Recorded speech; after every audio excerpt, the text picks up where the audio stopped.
Le premier vase est facile à remplir, l'enthousiasme nous porte. Mais qu'arrive-t-il au 10e vase, au 20e, quand le dos nous fait mal, quand le silence de la chambre devient pesant et que l'on se demande si tout cela en vaut la peine? La résistance est la force invisible qui se dresse entre votre habitude que vous avez imposée et votre miracle. Dans l'histoire de la veuve, l'huile ne s'est pas arrêtée par manque de puissance divine. Elle aurait pu s'arrêter si elle avait trouvé les bras de la veuve baissés par la fatigue. Bienvenue dans ce 3e numéro, vaincre la résistance à notre miracle. Aujourd'hui, nous allons apprendre à agir sans l'aide de la motivation. Nous allons découvrir comment porter nos vases même quand ils nous semblent de plomb. Parce que le miracle appartient à ceux qui finissent ce qu'ils ont commencé.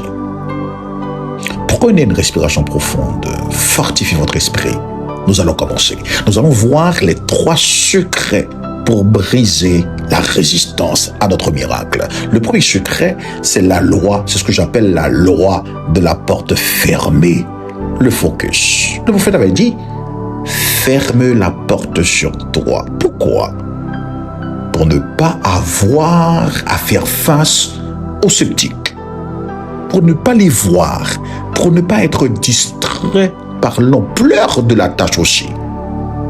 Mon frère, ma chère, quand la résistance au miracle arrive, ce qu'il faut faire, il faut réduire sa vision.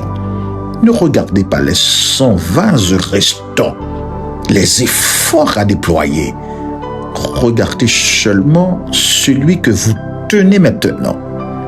Fermez la porte aux distractions. Une question à laquelle il faut répondre. Aujourd'hui, de quoi devez-vous vous isoler pour protéger votre discipline afin de vivre votre miracle? Le deuxième secret, c'est ce que j'appelle le relais. Ne pas porter seul. La veuve avait ses fils. Il ne faut pas oublier qu'il lui apportait les vases. Elle ne faisait que verser et eux, ils portaient. Quand l'habitude, mon frère, ma chère, devient lourde, appuyez-vous sur un système pour ne pas se décourager. Pour vaincre la résistance, appuyez-vous sur un partenaire. Automatisez ce qui peut l'être pour garder votre énergie sur l'essentiel, le flow, le flux. La question maintenant à laquelle il faut répondre aujourd'hui, par rapport à ton miracle que tu dois vivre, quel outil, quelle personne qui peut vous aider à alléger votre routine aujourd'hui? Amen.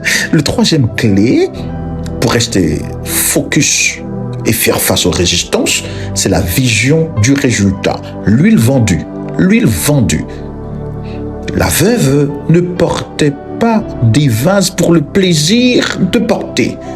Elle avait une vision du résultat, la liberté de ses enfants. La résistance, mon frère, ma chère, gagne quand vous oubliez le pourquoi. Rappelez-vous que chaque brique posée dans la douleur est une chaîne qui se brise pour votre avenir.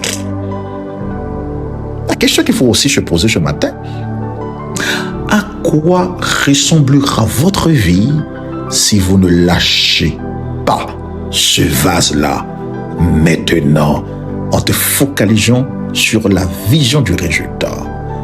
Mon frère, ma chère, la résistance n'est pas un signe d'échec. C'est le signe que vous vous approchez de ton but, du palier suivant. Plus le vase est lourd, plus l'huile qui le remplira aura de valeur.